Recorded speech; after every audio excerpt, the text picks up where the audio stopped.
80 commando, एक ambulance और दर्जन भर स्वास्थ्यकर्मी मायावती के घर में क्यों घुसे? क्या मायावती बीमार? क्या बसपा सुप्रीमो को है कोई खतरा? 1 घंटे तक क्यों चला स्पेशल ऑपरेशन? बिना छापा क्यों ली गई तलाशी? ये तस्वीरें हैं मायावती के आवास की, जब वो सोकर उठती हैं और नाश्ता करने के बाद कुछ कर रही होती हैं। तभी एनएसजी के 80 कमांडो उनके घर में दाखिल हो जाते हैं। कोई इस तरफ जाता है, कोई उस तरफ। मकान के चारों तरफ जवान फैल जाते हैं और सायरन बजाती हुई एक एम्बुलेंस घर के दरवाजे पर पहुंचती है। उसमें से स्ट्रेचर निकाला जाता है। एक महिला को उस पर लिटाया जाता है जिसके मुंह पर मास्क लगा था और उसे नजदीकी अस्पताल में भर्ती कराया जाता है। वहां से एनएसजी के कमांडो फिर उस महिला को वापस लेकर लौटते हैं। ये सब कुछ देखकर मायावती के समर्थक हैरान थे। आसपास मौजूद लोगों को भी समझ नहीं आ रहा था कि आखिर ये हो क्या रहा है और ये महिला कौन है जो मायावती की तरह ही कपड़े पहने है। आखिर मायावती के लखनऊ वाले आवास पर यह चल क्या रहा है? आमतौर पर अगर छापा भी पड़ता है तो इनकम टैक्स, ईडी और सीबीआई के टीम के साथ सीआरपीएफ के जवान होते हैं।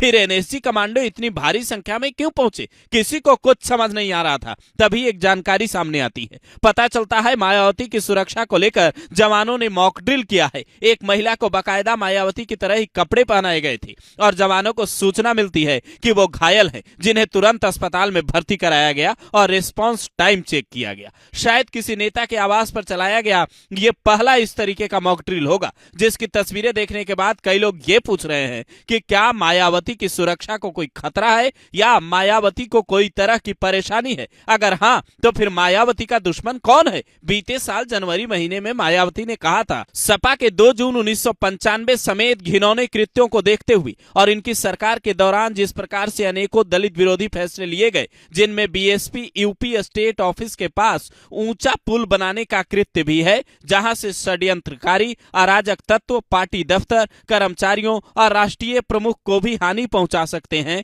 जिसकी वजह से पार्टी को महापुरुषों की प्रतिमाओं को वहां से हटाकर पार्टी प्रमुख के निवास पर शिफ्ट करना पड़ा है। लखनऊ के मॉल एवेन्यू ओवरब्रिज के सामने बना पुल दरअसल अखिलेश सरकार में बना था, जहां से बसपा ऑफिस साफ नजर आता है। लेकिन अब उस पुल के दोनों साइड को ढक दिया गया है। मायावती ने इस पुल को तोड़ने की मांग की थी, जिस पर अखिलेश बिफर पड़े थे। लेकिन ये जो मॉक ड्रिल हुई है, इसकी कहानी उस पुल से भी थोड़ी अलग नजर आती है। कुछ दिनों पहले मायावती ने अपने भतीजे आकाश आनंद को पार्टी की सभी जिम्मेदारियों से हटाया। उनके ससुर पर कई गंभीर आरोप लगाए और आकाश की पत्नी की भूमिका को लेकर भी सवाल उठे, जिसके बाद हर कोई ये पूछने लगा कि क्या मायावती की सुरक्षा को कोई खतरा है? क्या उत्तराधिकारी चुनने में मायावती को कंफ्यूजन हो रहा है? इस मॉक ड्रिल में मायावती के कार ड्राइवर, उनकी सुरक्षा में तैनात सुरक्षाकर्मी और कई पुलिसकर्मी शामिल रहे। इससे पहले अक्टूबर 2000